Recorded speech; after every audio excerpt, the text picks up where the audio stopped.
Proyekto Helmo.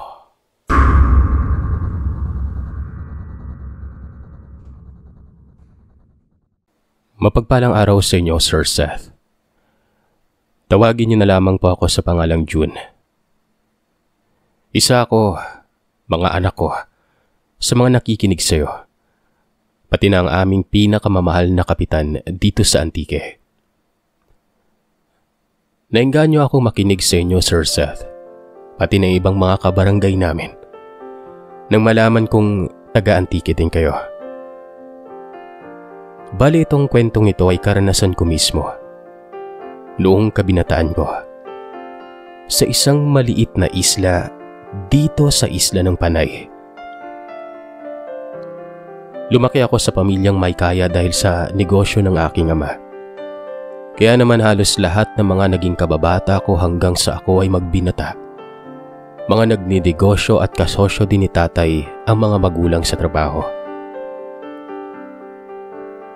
Mid-college years ko noon, nang pagkatapos ng dibu ng isa naming kababatang si KR, ay tinupad namin ang aming planong bakasyon. Siya lamang kasi ang pinakabata at natitirang minor de edad sa grupo. Hinintay talaga namin yung pagtungtong niya sa edad na 18 para maisabuhay namin itong paggalang ito. Bumiyahe kami noon. Commute lamang papunta dito sa bayan na ito, kung saan kami kikitain ng kakontrata ng isa pa naming kababata na si Jumel. Bagamat si Jumel ang maraming karanasan sa mga ganito gawa ng isa ding traveler ang kanyang ama, ay ito din ang kauna-unahang beses na pumunta siya sa islang ito. Dahil yun ang usapan namin. Dapat ay hindi pa napuntahan ng kahit na sino sa amin. Hindi ko na din po sasabihin ang pangalan ng isla na ito sa kadahilan ng magpasa hanggang ngayon. Ay medyo sabihin na lamang natin na nalalayo sila sa kabiasnan o sa pagunlad. Pagdating namin sa may lugar ng mga naghahatid, ay kaagad hinanap ni Jumel kung saan nakatira si Mang Rene, ang magdadala sa amin sa isla. Naabutan namin siyang may iniimpake sa kanyang bag at may isinabit na parang latigo sa kanyang bewang. Bukod kina KR at Jumel, kasama pa namin noon ang dalawa pa naming kababata na sila Noli at Risa. Bago kami bumaybay, pinapasok muna kami ni Mang Rene sa bahay niya at kinausap nun. Ang sabi nito, pagkarating daw namin sa isla ay diretso kami doon sa tutuluyan naming bahay. Papakilala niya kami sa may-ari ng tutuluyan namin na ito, na nagngangalang Lola Mara. Ang bilin sa amin ni Mang Rene ay sundin lahat ng patakaran ng isla na si Lola Mara na ang magsasabi. Huwag na huwag lalayo sa may pinakaharapan ng dagat. Huwag papasok sa mga liblib. Basta sasabihin umano ni Lola Mara lahat ng pwede at hindi dapat pwedeng gawin sa isla. Tandaan namin na mga turista kami, mga dayo, mga lokal ang mga naroroon na tahimik na namumuhay at may kani-kanilang paniniwala at gawain. Marapat umanong respetuhin namin yon at makakasigurado naman umano kaming mag-e-enjoy kami sa mga pwedeng gawin sa lugar na ito. Matapos noon ay pinaghanda na kami ni Mang Rene. Wala siyang binigay na kung anong masasabing panangga o ano. Siguro kasi baka makahalata kami o baka kung ano pa ang isipin namin at hindi kami tumuloy. Sayang din naman kasi ang kikitain niya kapag ganun, di ba? May kalakihan ng kanyang bangkang di motor. Ginagamit niya umano ito hindi lamang sa pangingisda, kundi pati na rin sa pagdadala ng mga turista sa iba't ibang isla. Ang tanging kakaiba lamang sa amin ngayon, kami-kami lamang at wala kaming kakilala doon sa isla na yon. Kadalasan kasi ng mga pumupunta ron ay yung tipong may kamag-anak talagang isa. O kung hindi man ay yung nakakontrata talaga na ka-close ng taga ron. Tinanong pa kami ni Mang Rene kung bakit namin naisipang magpunta doon sa kalmado namang paraan at walang hanong pananakot. Nabanggit lamang namin ang ganda ng lugar, yung katulad ng Boracay na maputi-puti din ng buhangin. At isa kasi yun sa pinakamalayo sa lugar namin, kaya naman gusto lang talaga naming malayo. Umabot ng halos 1 oras ang biyahe. Paulit-ulit kaming pinapaalalahanan ni Mang Rene na si Lola Mara lamang ang aming papakinggan sa lugar. Bagamat na itanong namin kung bakit, pero ang isinagot niya ulit ay ang sinabi niya noong una, na wala kaming ibang kilala sa islang yon. Nakarating kami doon. Tanaw pa lamang namin ang tabing dagat ay sa kabilang dulo, kung saan wala ng gaanong kabahayan at puro kapunuan. Nagulat kami nang may mga naglabasan doon na siguro nasa 7 katao. Napakatagal nilang nakatitig sa amin. Wala namang imik si Mang Rene. Maya-maya pa, sa may dadaungan namin, isa sa mga kubo doon ay merong lumabas na matanda. Naglakad ito papunta sa dalampasigan. Kasabay nun ay ang bigla namang pag-alis ng mga taong nakatitig sa amin at pumasok sa gubat. Pagkababa namin ay dinala kami ni Mang Rene kay Lola Mara. Maganda si Lola Mara. Kung aalalahanin ko ang mukha niya ay para siyang si Gloria Romero. Mas bata lamang kay Gloria Romero noong mga panahon na yun, pero puting-puti na ang buhok. Wala siyang masyadong kulubot sa katawan at maliban sa mga pekas ay hindi mo mapaghahalata ang taga-isla dahil sa kanyang kulay na may pagkatisay. Matapos naming magpakilala, nagpaalam na si Mang Rene. Ang sabi nito ay babalik siya matapos ng 2 araw. Gaya ng napag-usapan, sabay tuloy-tuloy na itong bumalik sa laot pa uwi. Gaya ng sabi ko, ang islang ito ay hindi naaabot ng kuryente. Maputi ang buhangin at napakaganda. Niwala ditong Petromax, kundi yung simpleng mga lampara lamang, at kung minsan pa isa nga ng niyog. Itinuro ni Lola Mara ang kubo na tutuluyan namin. Maliit at maganda ang kubo na ito, pero kapansin-pansin na may mga nakasabit dito na mga kung ano-ano mga shells. Matapos niyang maituro ang mga kwarto sa loob, na 2 kwarto ito, hinintay niya kami sa labas. Paglabas mo kasi sa kwarto ay pasilyo na lamang yun at tambayan, tapos maliit na mesang kainan. Tapos sa labas ay parang balkonahe. Lahat ay gawa sa kawayan at pawid. Sabi ni Lola Mara, bago kami lumabas, huwag daw kaming lalayo dahil nakakaligaw sa islang ito. Mahirap maghanap, lalo na at malaking parte pa rin ng isla ay gubat. At maraming mga kung anong hayop ang mabangis na naglilipana. Ang pagligo sa dagat ay hanggang 5:00 lamang ng hapon. Dahil sa kung minsan umano ay biglang lumalakas ang alon at lumalalim ang tubig. Maaari umano kaming mag-bonfire, pero dapat ay malapit sa kubo namin. Itinuro din ni Lola Mara ang bahay nito. Medyo may kalayuan doon sa kubo, sa may bandang likuran. Dahil nga sa bawal na kami ng hapon ay sinulit na namin ang buong maghapon sa paglangoy. Maya-maya pa ay nagpaalam na si Risa at KR. Hahanapin daw nila si Lola Mara dahil meron lamang itatanong. Hinayaan naman namin sila. Ang huling pansin namin sa kanila ay naglalakad-lakad sila sa dalampasigan. Maya-maya pa, bumalik na kami sa tabi ng dagat para bago mag 5:00 ay makapagpaapoy na kami ng bonfire. At dahil sa nagsisimula na ring lumamig ang hangin, dito, nakita namin si KR at Risa na naglalakad sa hindi kalayuan, kasama si Lola Mara. Magkahawak ang 2 braso at tila nagmamadali.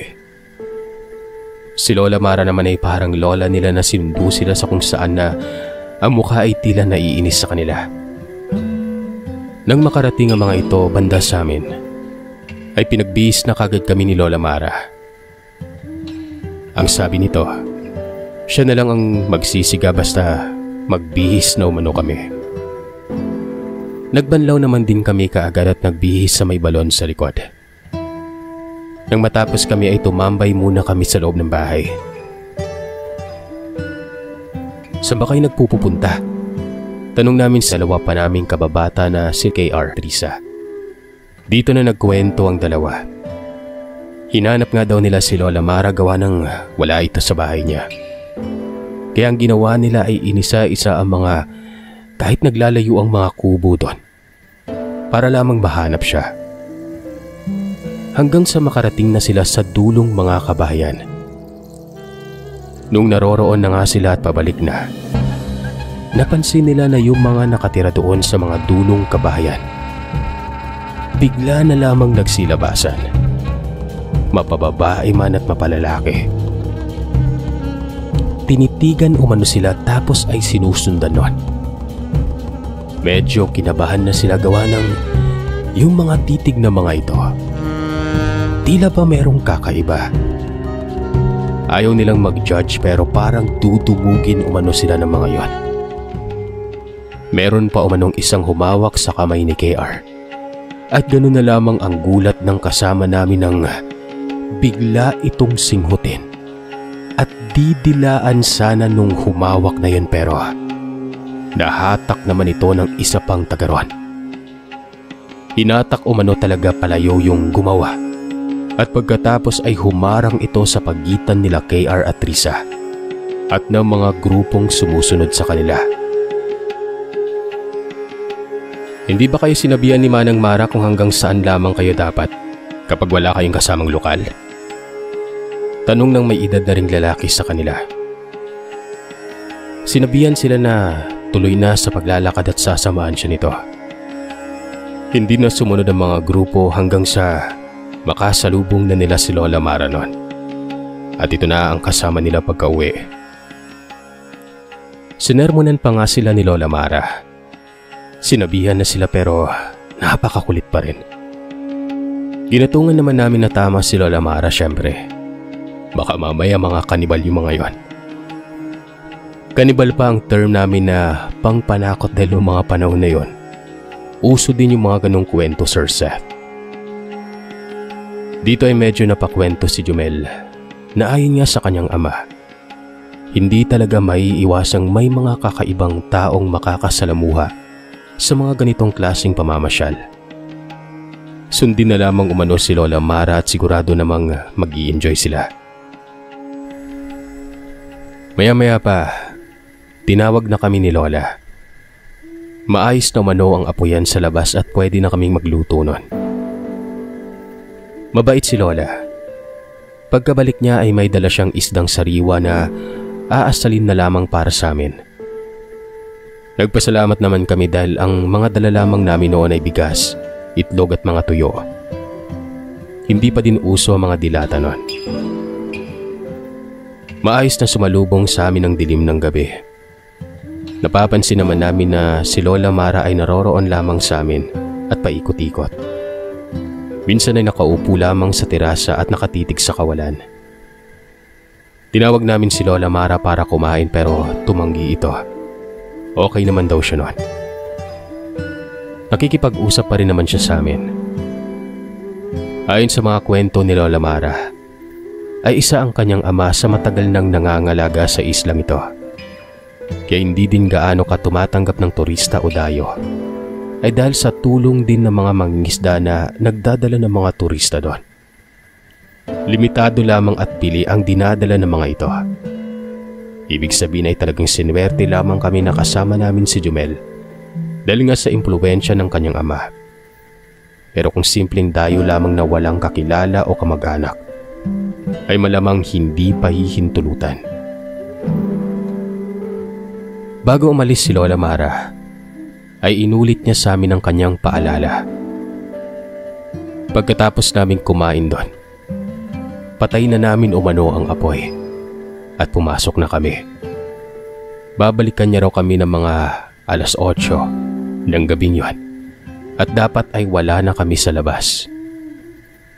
Maaga niya rin kaming gigisingin kung sakaling gusto naming ma-enjoy ang buong araw. Mas maigi ng ganon. Wala daw mawawala kung makikinig kami sa kanya. Kung tutusin, maayos naman ang paalala niya pero mukhang huli na rin ang lahat nun. Kalaliman ng gabi, hindi kami matulog-tulog lahat sa kadahilan ng mainit ang ihip ng hangin. Walang kuryente. Bumangon si Jumel kaya sumunod ako na tumayo nun. Naiwan si KR sa kwarto. Sa kabilang kwarto naman ay ang mga babae. Lumabas kami saglit sa may terasa para magpahangin. Katapat na namin ang dagat pero napaka-alinsangan pa rin. Para bang walang dumadaang hangin sa mismong parte na yun ng isla. Parang may mali, sabi sa akin ni Jumel, na maski ako ay nararamdaman ko. Nagpalinga-linga kami sa paligid hanggang sasabay kaming napalingon sa malayong parte ng isla kung saan pumunta sila Risa at KR kaninang hapon. Sa lahat ng mga taga-tabing dagat dyan, lalo na mga naabutang wala pang kuryente sa mga lugar nila, alam nyo na kahit sobrang malalim na ang gabi ay maliwanag pa rin ang paligid. Maaaninag nyo pa rin ang kapaligiran sa tulong ng buwan. Meron kaming naaninag sa may batuan malapit sa pangpang na 3 lalaking nakatayo. Hindi namin alam kung napapraning lamang kami pero paunti-unti silang naglalakad papunta sa direksyon namin. Nagbiruan pa kami ni Jumel kung sino kaya ang mga yon. Kung mga syokoy ba? Kasi kumikinang-kinang yung balat nila. Nang makalapit na sila, mga kalalakihan ito na para bang mga lasing. Siguro ay mahigit 30 anyos na mga edad. Hindi maganda ang pakiramdam namin sa kanila dahil alam mo yung parang mga sigas sa lugar. Ganon. Mga amigo, nandyan ba yung dalawa niyong kasamang babae kanina? Tanong ng isa sa kanila. Opo nung, pero tulog na po eh. Sagot naman ni Jumel. Baka pwede naming makilala. Gaganda eh. Kung pwede lang. Pwede naman po pero bukas ng umaga na siguro pagkagising nila. Gusto namin ngayon eh. Sagot ng isa na talagang nagpatigil sa amin nun. Hindi namin alam kung anong pakay nila pero kasi Sir Seth, kami yung mga tipo ng mga kalalakihan noon na hindi talaga nakikipag-away. Tsaka iba talaga ang trip nila. Kagaya ng iba mga kwentong aswang, ligong-ligo talaga sila sa kung anong makintab na bagay. Tapos hindi ba nga malinsakan na parang walang hangin ang paligid noon. Kaya nangangamoy talaga na parang kulob yung singaw nila. Napakabaho. Hindi ko alam ang isasagot ko sa pagkakataon na yon at mabuti na lamang at biglang nakaisip si Jumel ng isasagot. Sir, tawagin po muna namin si Lola Mara para kung sakali Hindi na. Umalis naman ang mga ito matapos sabihin yon. Pero hindi sila bumalik sa kung saan sila galing. Hindi nila inalis ang tingin nila sa amin pero dumiretso sila sa kabilang bahagi ng isla kung saan parteng likuran na ng kubo namin. Dahil sa hindi maganda ang pakiramdam namin doon, ay napagdesisyonan namin ni Jumel na bumalik na lamang sa loob. Mas maigi nang kahit mainit. Ang importante ay wala ang pakiramdam namin na hindi maganda. Doon kami pumwesto sa bandang pasilyo para lamang magpaantok. Walang ano-ano. Naamoy na naman namin ang mabahong amoy nila. Nagkatinginan pa kami ni Jumel sa kadahilan ng baka mamaya ay nadala namin o isa sa amin ang may amoy nun. Pero wala. Nagkaamuyan kami. Hindi kami kabanguhan nung gabing yon pero malayo sa naaamoy namin na babaho. Maya-maya pa, narinig namin sumisigaw ang isa sa mga babae sa kwarto nila. Agad kaming tumayo at tumakbo sa kwarto na mabuti na lamang ay walang lock ang dislide na pintong gawa sa kawayan. Gulat na gulat kami nang makitang ang dalawang babae ay nasa may isang sulok ng pader. Nakatingala at sa parte kung saan sila nakatingin ay kitang-kita namin ang nakalubog na parte ng bubong na pawid at dalawang kamay na sinisira at binubutasan yon. Wala kaming nasabi kundi sigaw lamang ng sigaw ng "Hoy! Hoy!" Hindi naman magawang makatawid ng dalawang papunta sa amin. Dahil kapag ginawa nila ay sinusubukang ipasok ng may-ari ng kamay ang buong braso nito sa loob. At talagang maaabot sila noon. Mababa lamang kasi ang bubungan. Mabuti na lamang talaga at walang bintana ang bawat kwarto na ito. May espasyo naman kasi ang pader na gawa sa kawayan. At ang tuktok ng pader ay may espasyo din pero may parang rehas-rehas na disenyo para hindi mapasukan ng kung ano. Sumigaw kami na gumapang sila para hindi maabot pero nanginginig sa takot ang dalawa. Bukod pa dito ay may ibang anino pa na nakatayo sa may labas nun. Nasa ganoong sitwasyon kaming sigaw lamang at titig sa kung anong gawin ng nilalang sa bubungan. At paunti-unti na niyang nalalakihan ang butas na yon. Konting-konti na lamang at magkakasya na siya doon. Niwala kaming dalang patalim. Hanggang sa may narinig kaming sigaw sa labas. Boses ito ng isang babae. Alam naming si Lola Mara yon.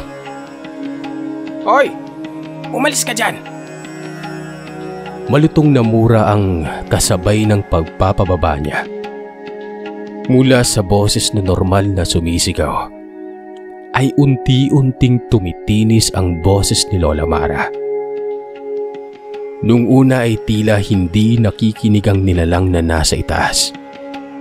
Bagamat nakita na namin ang iba ng mga aninong nasa baba na tumatakbo na palayo sa iisang direksyon. Malayo doon kay Lola Mara. Pero walang ano-ano. Kumapit ito sa pinagbutasan niya na parte ng bubungan. Akala namin ay inaalog niya lamang ang bubong pero napansin namin na tila kumakapit ito. At tila ba may humahatak sa kanya pababa. Parang nag-aaway na aso at pusa ang naririnig namin sa labas nun. Hanggang sa tuluyan ng nakabitaw ang mga kamay ng nilalang sa butas na yun na para na talaga siyang hinahatak. May narinig kaming lumagabog sa lupa na ibig sabihin ay may nahulog sa ibaba. May mga angilan na takbuhan kaming naririnig pero ni walang kahol o alulong. At doon namin napagtanto o naalala na magmula nga nang dumating kami sa isla, ni wala kaming napansing aso. At kung meron man o kung aso man ang naririnig namin nung gabing yan, bakit angil lang at hingal ang ginagawa nila? Bakit walang kahol? Walang alulong? Pagkatapos ng tila yabag na tunog ng naghahabulan, ay saglit na katahimikan ang naramdaman namin at mula sa mainit na pakiramdam noong gabing yan, ay biglang bumalik ang hangin at mabilis na wala ang pawis namin sa lamig. Isang sigaw sa hindi kalayuan ang narinig namin. Nag-aaway talaga sila. At ilang saglit pa ay may iba na ring boses na sumisigaw. Nanatili kaming tahimik. Itong si KR, masarap pa rin ang tulog. Ewan ba namin, Sir Seth? Tanging paghinga lamang namin ang naririnig namin noon na nakikiramdam. At makalipas ang ilang minuto, ay may narinig kaming boses sa mismong pintuan ng kubo na dahilan para magdikit na kaming apat. Ang sabi ng boses na yon, "Pagbuksan niyo ako."